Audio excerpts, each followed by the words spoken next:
بسم اللہ الرحمن الرحیم، میری پیاری بہنوں، بھائیوں اور دوستوں، السلام علیکم۔ میرے بھائیوں، کیا آپ لوگوں کے ذہنوں میں یہ خیال آتا ہے کہ پاکستان اللہ تعالیٰ کے رازوں میں سے ایک راز ہے؟ یا پھر آپ بھی میری طرح یہ سوچتے ہیں کہ کیا واقعی ہی پاکستان اللہ تعالیٰ کے رازوں میں سے ایک راز ہے؟ تو آئیے چلیے آج ہم اس بارے میں بات کرتے ہیں کہ واقعی پاکستان اللہ تعالیٰ کے رازوں میں سے ایک راز ہے۔ میرے بھائیوں، میں کافی ٹائم سے اس کے اوپر ریسرچ کر رہا ہوں کہ کیا واقعی ہی پاکستان اللہ کے رازوں میں سے ایک راز ہے۔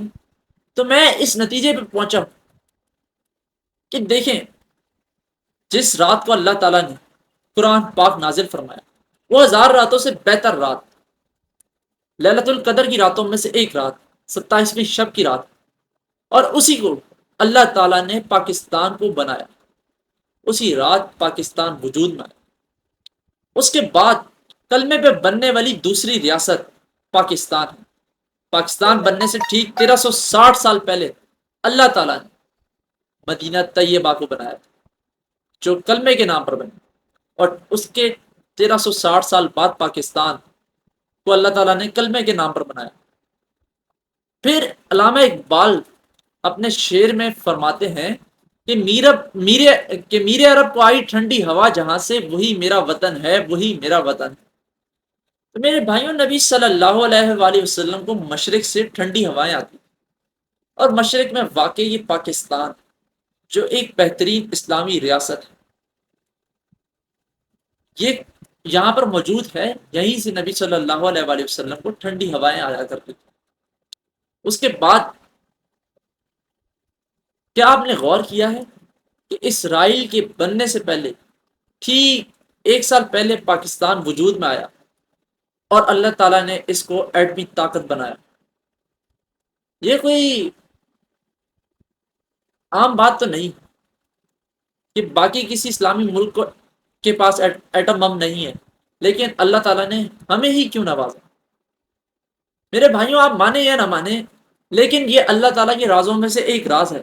وہ الگ بات ہے کہ ہم لوگوں کا ضمیر مر چکا ہے۔ ہم پاکستانی اپنا ضمیر کو مار چکے ہیں۔ ہم لوگوں کو ہمارا ضمیر مردہ ہو گیا۔ میرے بھائیوں، مسلمان جو ہیں وہ ایک بہت بہترین امت ہے، سب سے بہترین امت مسلمان۔ میرے بھائیوں، سب سے اعلیٰ نبی کی امتی ہم لوگ، لیکن آج افسوس ہے کہ آج ہم لوگ دین سے ہٹ چکے ہیں۔ آج ہم لوگ دین کے اوپر عمل نہیں کر رہے، دین پہ چلتے نہیں ہیں، اور پھر کہتے ہیں کہ ہمارا ملک خراب ہے اور ہمارا ملک بیکار ہے۔ میرے بھائیوں، یہ اللہ کے رازوں میں سے ایک راز ہے۔ یہ بیکار ملک نہیں ہے، یہ بہت عظیم ملک ہے، لیکن نہ اس کو اچھی قوم مل سکی اور نہ اچھے حکمران مل سکے۔ میرے بھائیوں، حکمرانوں کا بھی اتنا قصور نہیں کہ جتنا آپ لوگوں کا، کیونکہ وہ آج ایسے ہیں تو صرف آپ کی وجہ سے، کیونکہ آپ لوگوں نے ہی ان کو چوری کرنے کی یا پھر اپنی منمانیوں کی اجازت دی، کیونکہ آپ لوگوں کی حرکتیں ہی ایسی ہیں۔ میرے بھائیوں، ہم لوگ سیدھا ہونا ہی نہیں چاہتے۔ میرے بھائیوں، اللہ تعالیٰ قرآن میں فرماتے ہیں کہ جو قوم اپنی حالت خود نہ بدلنا چاہے، میں اس کی حالت نہیں بدلتا۔